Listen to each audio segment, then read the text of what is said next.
Saludos a todos. Continuamos con nuestro estudio en las 7 iglesias del Apocalipsis. Estamos en la segunda iglesia de Esmirna y estamos en la tercera parte de las 6 que componen esta iglesia. Como recordarán, hemos dividido el estudio en 6 partes para poder ubicar de la manera más cierta y más correcta la composición de la carta. Ahora nos encontramos en la parte de la recriminación, es decir, aquel señalamiento que el Señor le hace a las iglesias eventualmente por algún comportamiento indebido que se esté presentando delante de él. Así que en lo que a Esmirna se refiere, veamos qué es lo que puede haber, y si lo hay, en cuanto a lo que el Señor le señala a la iglesia. Recordando que todo lo que el Señor le señala en forma recriminatoria a una iglesia o que no lo exista, también es aplicable a cada uno de nosotros como siervos del Señor. Llegamos así a la Filmina 22 y con una muy grata sorpresa encontramos que a la iglesia de Esmirna el Señor no le hace absolutamente ninguna recriminación. Significa que los actos de los miembros de la iglesia de Esmirna eran correctos delante de su Señor, de manera tal que era aprobada delante de Él y por lo tanto no hay señalamientos que el Señor tenga que hacerle. Antes de continuar, creo que es necesario que entendamos perfectamente, aunque estoy seguro que todos lo entendemos, qué es exactamente una recriminación. El diccionario de la Real Academia Española lo define como reprender, censurar a alguien su comportamiento, echarle en cara su conducta. Esto es lo que significa recriminar algo a alguien y por lo tanto notamos en todo el contenido de la carta que leímos en un principio que en cuanto a la iglesia de Esmirna no hay absolutamente ningún señalamiento en este sentido, es decir, no hay reprensión, no hay censura, no se le echa en cara absolutamente nada. Es llamativo porque esta será la primera de las 2 únicas iglesias en las 7 que componen todas las 7 cartas a la que el Señor no le hace ninguna recriminación. Esto es notable y llama poderosamente la atención porque debemos entender que es precisamente esto lo que el Señor espera de cada uno de nosotros. Hay un popular refrán que dice que al buen entendedor pocas palabras bastan. Bueno, pues en este caso lo que no se dice, que no haya recriminación, es suficiente para entender que el que no se mencione ningún reproche contra la iglesia de Esmirna significa que su conducta era lo deseable, era una conducta que el Señor espera y que el Señor demanda no solo de su iglesia como un todo, sino de cada uno de los miembros que la componemos. Por tanto, ¿qué enseñanza y aprendizaje tenemos aquí? Bueno, que así como en la iglesia de Esmirna no había nada malo que señalarle, porque su conducta estaba totalmente inclinada a hacer la voluntad de Dios y a hacer las cosas que Dios le mandaba, pues obviamente eso es lo deseable para la vida de cada uno de nosotros como siervos del Señor. Pasamos ahora a la Filmina 23. Estamos en la segunda Filmina del componente que llamamos recriminación, de las 3 que componen esto, y como ya lo hemos señalado, no hay nada que recriminar a la iglesia de Esmirna ni a ninguno de sus componentes. Es importante destacar que cada creyente que se comporta de manera fiel dentro de la iglesia del Señor es aquel a quien el Señor le dirá cuando llegue a su presencia, de acuerdo con las palabras del mismo Señor Jesucristo, señaladas en Mateo 25-21, que a esos siervos fieles el Señor les va a decir: bien, buen siervo y fiel, sobre poco has sido fiel, sobre mucho te pondré. Entra en el gozo de tu Señor. Esto será sin ninguna duda lo que el Señor le dice a los componentes, a los miembros de la iglesia de Esmirna de aquellos días, por su fidelidad. Buenos siervos, fueron fieles en lo poco, el Señor les dará una gran recompensa y estarán constante y continuamente, eternamente, en el gozo de su Señor. Aquí deberíamos hacernos una pregunta que creo que, si se quiere, está flotando en el aire, y es si podría llegar un momento en la vida de cada uno de nosotros como siervos del Señor en el que ya no tengamos actos censurables delante de Dios. Vean y analicen dentro del corazón de cada uno si verdaderamente podría ser eso, que llegue un momento en que mi vida delante de Dios ya no haya nada que el Señor tenga que reprocharme, nada que el Señor tenga que señalarme como un acto indebido delante de Él. Yo estoy totalmente convencido de que la respuesta es no. No va a llegar ese momento, no, por lo menos mientras estemos en esta vida, en este mundo, eso no llegará a pasar. Y para tener un sustento escritural de que efectivamente es así, hay 2 verdades que lo confirman. Antes de ver esas verdades debemos recordar que el hecho de que la iglesia de Esmirna no fuese recriminada no significa que absolutamente todos sus actos fuesen justos y correctos delante de Dios y que nunca hicieran nada malo. Simplemente significa que los mayores y más poderosos esfuerzos de los miembros de la iglesia de Esmirna estaban en complacer a su Señor. Y si esto es así, de hacer las cosas que Dios les mandaba, entonces no tenían tiempo y tenían incluso fuerzas para combatir cualquier cosa que pudiese llevarlos al engaño maligno de hacer algo que desagradara a su Señor. Entonces las dos verdades son, lo primero, lo que señala el apóstol Juan en su primera carta, en el capítulo 1, versículo 8, cuando dice: si decimos, refiriéndose a todos los creyentes, si decimos que no tenemos pecado, nos engañamos a nosotros mismos y la verdad no está en nosotros. Así que, como podemos ver, de acuerdo con esta definición, el creyente, el Hijo de Dios, sí comete pecado. Pero, a diferencia de lo que era nuestra vida antes del Señor Jesucristo, ya no somos esclavos del pecado. Y hay un par de citas ahí que podríamos revisar: 1 Corintios 6, del 9 al 11, y Romanos 6, 14. Significa que eventualmente pecamos, pero que ya el pecado no domina nuestras vidas. Y como ya lo hemos visto en la carta anterior, y la veremos en las cartas siguientes, cuando hay algo que hemos hecho que sabemos que no es correcto, siempre podemos recurrir al arrepentimiento para arreglar nuestra situación para con Dios. Esto, sin lugar a dudas, fue lo que pasó con la iglesia de Esmirna. Si en algún momento ellos, siendo correctos delante de Dios, hacían de manera puntual e individual algo malo, pues se arrepentían, pedían perdón y el Señor los perdonaba. Pasamos ahora a la Filmina 24, que esta ya es la tercera de las tres que componen la parte recriminatoria para las iglesias, que en este caso de Esmirna no se cumple porque no había nada que el Señor tuviera que recriminarles. Y aquí podemos ver una segunda verdad escritural que enseña esa condición de que aún en nuestra vida de creyentes, siervos fieles, eventualmente podemos hacer cosas que desagradan al Señor. Eso lo vemos en las palabras de Pablo en Romanos 7:15, cuando hablando de sí mismo, el apóstol dice: porque lo que hago no lo entiendo, pues no hago lo que quiero, sino lo que aborrezco, eso hago. Vean qué increíble las palabras del apóstol Pablo, un hombre correcto, fiel, sincero, verdadero delante de Dios, y sin embargo dice que las cosas que quería hacer no las hace, sino aquellas que él aborrece, que obviamente no son correctas. Eso era lo que su carne, su corazón lo inducían a hacer. Obviamente aquí Pablo no está diciendo que él fuera un hombre que estuviese cometiendo pecado de manera regular. No, lo que está diciendo simplemente que eventualmente él tenía esos sentimientos o esas inclinaciones.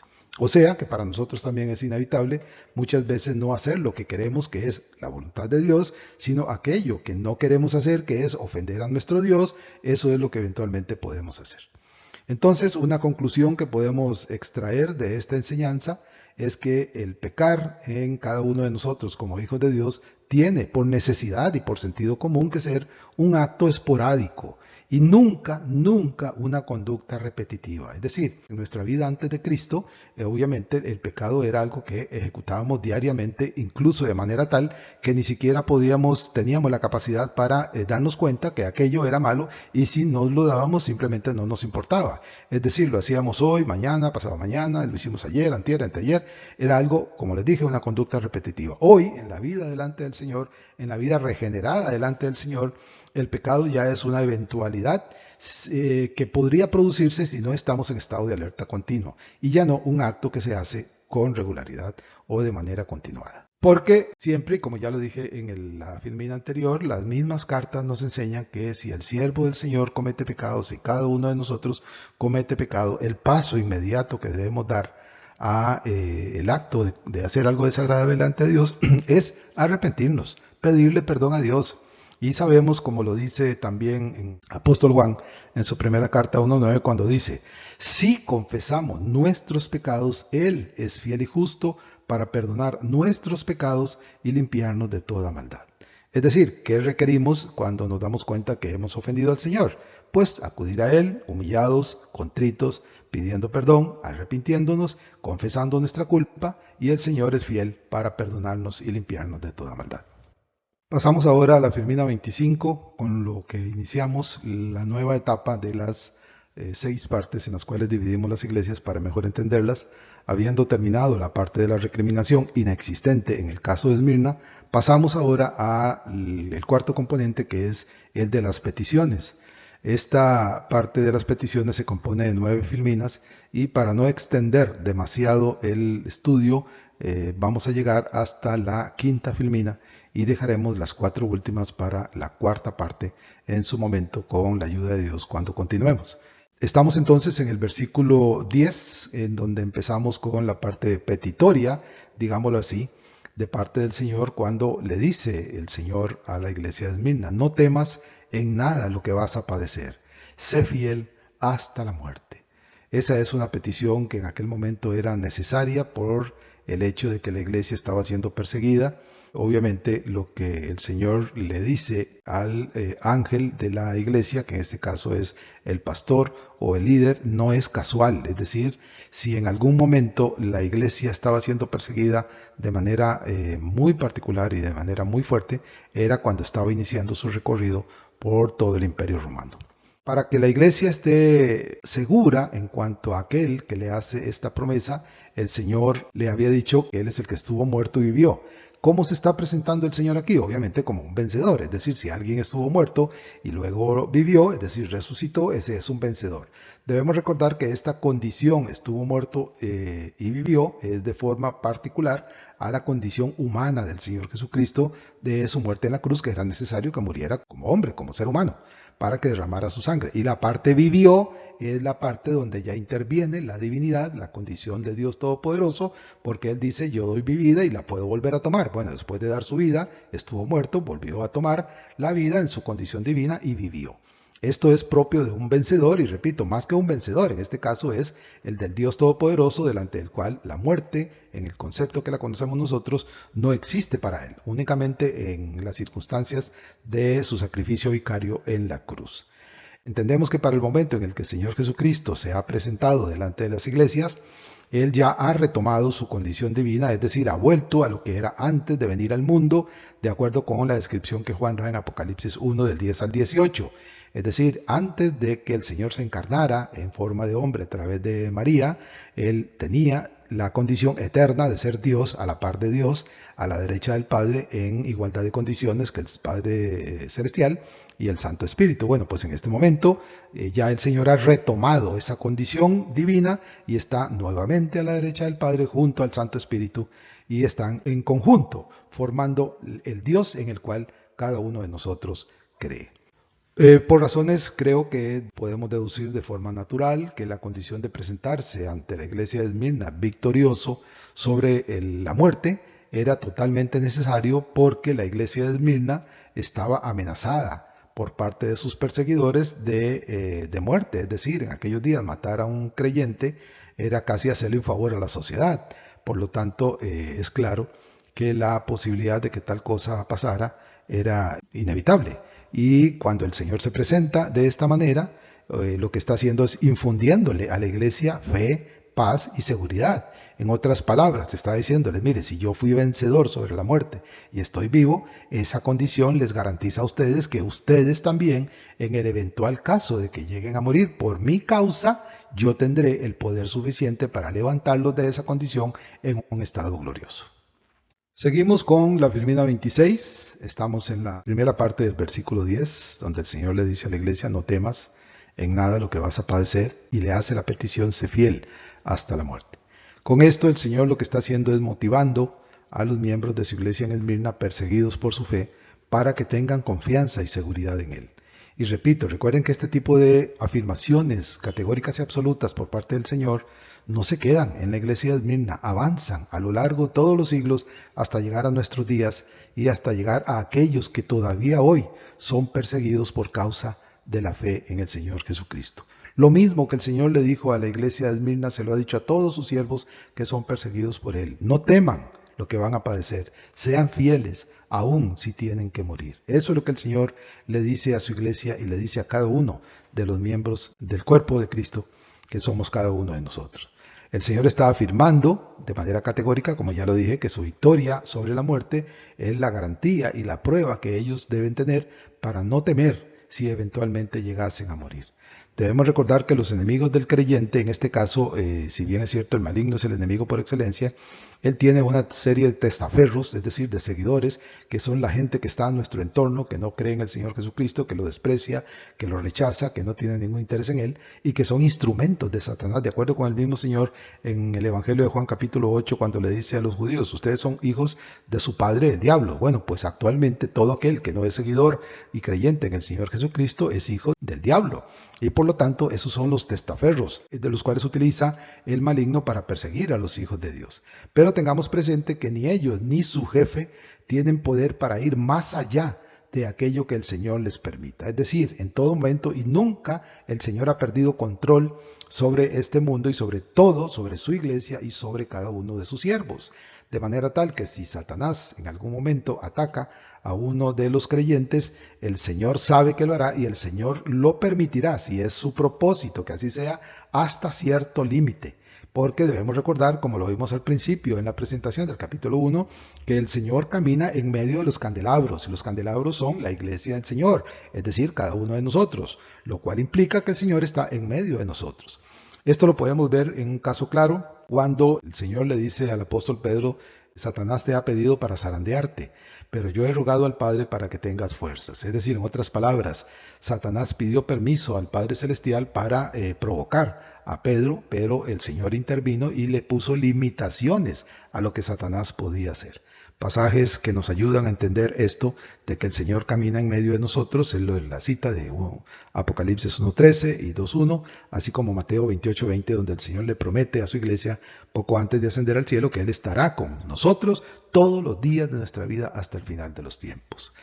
Tan hermoso como implica todo esto de lo que el Señor está prometiendo, esta confianza que el Señor le pide a la iglesia de Esmirna que tuviera y que debemos tener claro, y esto es necesario repetirlo porque a veces con facilidad lo olvidamos, que se extiende hasta cada uno de nosotros. Por lo tanto, son esas garantías.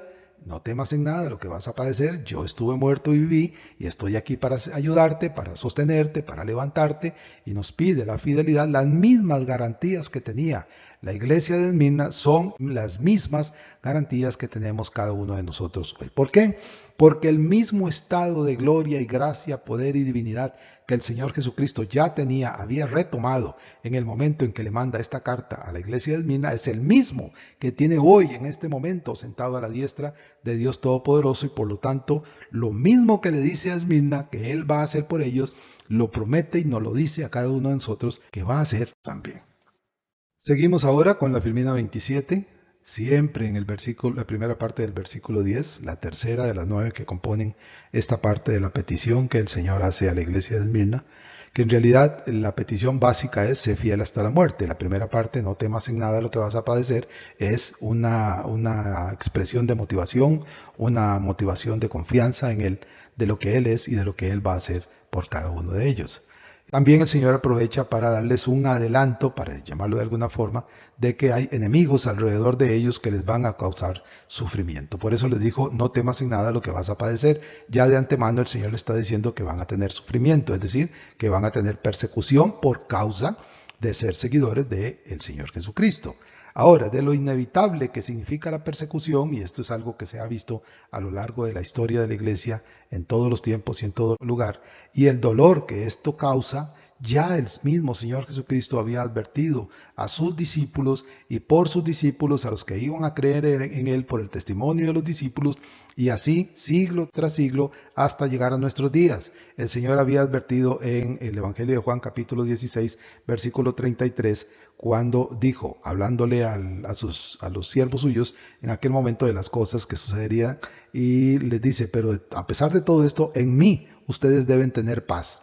Y luego dice, en el mundo tendréis aflicción, pero confiad, yo he vencido al mundo. En otras palabras, que la persecución, el padecimiento que los siervos de Esmirna iban a tener, ya el Señor había anticipado que así iba a suceder. Y si sucedió para los miembros de la iglesia de Esmirna y para la iglesia del Señor en todos los siglos hasta hoy, pues obviamente la misma promesa del Señor en cuanto a que tuviésemos confianza porque Él fue vencedor sobre el mundo, está vigente y está real en la vida de cada uno de los siervos de hoy.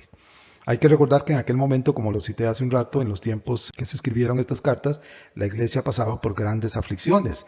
Ya se habían producido las grandes persecuciones del nefasto Nerón y de todos los otros emperadores de Roma, y también Domiciano, que era el que gobernaba en tiempos en que Juan escribe el Apocalipsis, y todos estos eran claros perseguidores y asesinos de los miembros de la iglesia. Por tanto, era necesario que los siervos de la iglesia de Esmirna y todas las iglesias en ese momento tuviesen confianza en que aquel en el cual ellos habían confiado tenía el poder, y no solo el poder, la voluntad y el deseo de ayudarlos y auxiliarlos. Hoy, trayendo esta situación a nuestro contexto, en el ambiente cultural y religioso en el cual el siervo se puede encontrar, inevitablemente en algunos lugares de este mundo todavía tendría persecución y tendría sufrimiento por su fe en el Señor Jesucristo. Tal vez no sea necesario citar países para no ofender a algunos que perteneciendo a esos países son seguidores del Señor Jesucristo, pero sabemos que hay muchos países, lastimosamente muchos países, donde ser cristiano implica correr un riesgo de muerte, y eso es algo que esos siervos lo tienen presente y aún así mantienen su fe como lo tenían los de la iglesia de Esmirna. Y a ellos el Señor también les dijo: no teman lo que tengan que padecer, sean fieles hasta la muerte. Yo debo dar gracias a mi Dios porque por su gracia y por su misericordia en mi país, aquí donde yo estoy, tal extremo no llega al sufrimiento. Es cierto que los cristianos evangélicos no somos precisamente, como diría el dicho, una perita en dulce para la sociedad, pero ciertamente tampoco sufrimos persecuciones, ni siquiera escupitajos de ese tipo, y eso es únicamente por la gracia de Dios. Seguimos ahora con la Filmina 28, la cuarta de las 9 que componen la parte petitoria del Señor. Y tenemos como un punto relevante que el Señor le ha dicho a sus fieles en la iglesia de Esmirna: sean fieles hasta la muerte. El Señor sabe de la fidelidad de la iglesia y por eso tiene confianza de que ellos lo serán en todo momento. Debemos aclarar que este señalamiento que el Señor hace, ser fieles hasta la muerte, no es que necesariamente esté implicando que en esa etapa de sufrimiento por los que los miembros de la iglesia de Esmirna iban a pasar, iban a tener que morir por causa de su fe. Es decir, no está exento, pero tampoco es que la afirmación sea total o absoluta en el sentido de que ellos o algunos de ellos iban a morir por causa de su fe. No implica necesariamente eso. Más bien, la connotación que lleva la frase "sé fiel hasta la muerte" es que el Señor les está indicando que la fidelidad de los miembros de la iglesia de Esmirna era tal en ese momento que aún si hubiesen tenido que morir por causa del Señor Jesucristo, se habrían mantenido fieles hasta la muerte misma. Eso es muy halagador para los miembros de la iglesia de Esmirna, de esta confianza que el Señor les demuestra a cada uno de ellos. Estaba totalmente convencido y seguro el Señor de que si alguno de los miembros de la iglesia hubiesen tenido que morir, lo harían con seguridad y creyendo verdaderamente de que morían por la causa del Señor Jesucristo, y no temerían a ese acto porque saben quién es el que estaba a la par de ellos. También un aspecto relevante que debemos tener presente, esto ya trayéndolo no solo al contexto nuestro, sino a lo largo de toda la historia de la iglesia, que la fidelidad a Dios es un distintivo que debe ser continuo y permanente en el Hijo de Dios. Es decir, el ser fiel no tiene altibajos. No se es fiel hoy y mañana se es un poco menos fiel y al día siguiente tal vez un poquito menos, al siguiente día volvemos a retomar fuerzas y nuestra fidelidad aumenta. No, ese no es el comportamiento. Nuestra fidelidad es una línea continua en el tiempo, lo más elevada posible, donde nuestra seguridad y nuestra confianza descansa totalmente en Dios, tal como el Señor lo está diciendo aquí. No teman en nada, yo estoy aquí en medio de ustedes, yo camino en medio de ustedes, por tanto tengan seguridad de que yo estoy ahí. Claro que a veces, como ya lo dije en otras ocasiones, suceden cosas en las que uno pareciera que tiene esa sensación de angustia de saber si el Señor está ahí cuando estamos atravesando una situación difícil, pero el Señor está ahí, claro que está ahí, así que tengamos confianza y seguridad en sus palabras. Hay que recordar también, de acuerdo con la lista que se presenta en Hebreos 11 del 4 al 38, que la iglesia del Señor tiene una larga lista de siervos que han sido y que fueron fieles y que llegaron incluso hasta morir antes que negar a su Señor. Y esto no solamente en los registros bíblicos, sino a lo largo, como lo mencioné hace un rato, de toda la historia de la iglesia, desde que fue inaugurada en Pentecostés hasta el día de hoy. Y como ya lo mencionamos, Policarpo, uno de los miembros fieles de la iglesia de Esmirna, fue aproximadamente casi 60 años después de esta carta, fue sacrificado en una hoguera por no querer retractarse de su fe en el Señor Jesucristo. Llegamos ahora a la Filmina 29, la quinta, y siempre estamos en la primera parte del versículo 10, donde el Señor le dice a la iglesia de Esmirna: no temas en nada lo que vas a padecer, sé fiel hasta la muerte. Y aquí tal vez podemos detenernos un momento y hacernos una pregunta que podría ser relevante. La pregunta es: ¿puede el siervo fiel sentir miedo si es torturado por creer en su Señor? Repito, en el contexto en el que yo vivo esto es muy difícil porque no hay persecución. Pero hay otros lugares, como ya lo cité hace un rato, en el cual los siervos del Señor son perseguidos, torturados y asesinados. Entonces vale la pregunta: si estamos en una situación acongojante de persecución por causa del Señor Jesucristo, en el cual incluso podamos ser físicamente lastimados, ¿es válido sentir miedo? ¿Puede el siervo de Dios sentir miedo? La respuesta a esta pregunta tiene varias aristas y en mucho dependerá de la posición del siervo ante su Señor, es decir, qué tan alta y firme es su fidelidad con Él o qué tan pequeña y débil es su fidelidad a su Dios. Eso determinará la respuesta. Por ejemplo, para algunos la respuesta sería un rotundo no, no debe sentir miedo, pero son siervos cuyo corazón está firme y seguro en el Señor Jesucristo, como por ejemplo el apóstol Pablo. Para otros puede haber duda, es decir, no estoy seguro, si llego a eso, ¿qué haría yo? ¿Cuál sería mi respuesta? Y para otro la respuesta es que probablemente ni siquiera se atrevan a pensar en una respuesta, ¿verdad?, lo redundante, porque sienten vergüenza de que eventualmente vayan a fracasar en ese momento y vayan a sentir mucho miedo. Pero esto no es algo que verdaderamente debería acongojar a los siervos del Señor. ¿Por qué? Al respecto, ¿qué es lo que dice el mismo Señor sobre esto? Bueno, pues que sin ninguna duda el Señor sabe que en un momento dado sentiremos miedo de ser afligidos. Esto es una verdad, no es un asunto de si sí o si no. Es una verdad que en algún momento sentiremos ese temor. Solo debemos recordar que el Señor Jesucristo, allá cuando estuvo en el monte de la transfiguración, cuando el Señor oraba a su Padre, Él le pedía, en su condición de hombre, eso tengámoslo muy presente, en su condición de hombre, él le pedía a su Padre si era posible que pasara de Él ese cáliz, es decir, ese momento en el cual iba a sufrir físicamente. Pero Él dijo: mas no se haga mi voluntad sino la tuya. Y eventualmente, al final, el Señor Jesucristo aceptó la voluntad del Padre y pasó por ese proceso.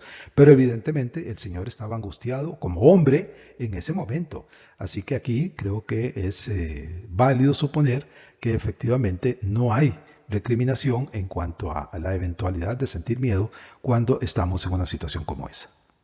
Llegamos así a la última filmina de este estudio, de esta tercera parte, la número 30, que es la sexta de las 9 que componen la parte petitoria de la carta, y estamos siempre en la primera parte del versículo 10 del capítulo 2, y estamos considerando la pregunta de si es válido sentir miedo, si eventualmente un siervo de Dios, cualquiera de nosotros, tuviese que ser torturado por causa de su fe. Decía en la filmina anterior que sí, eventualmente es válido.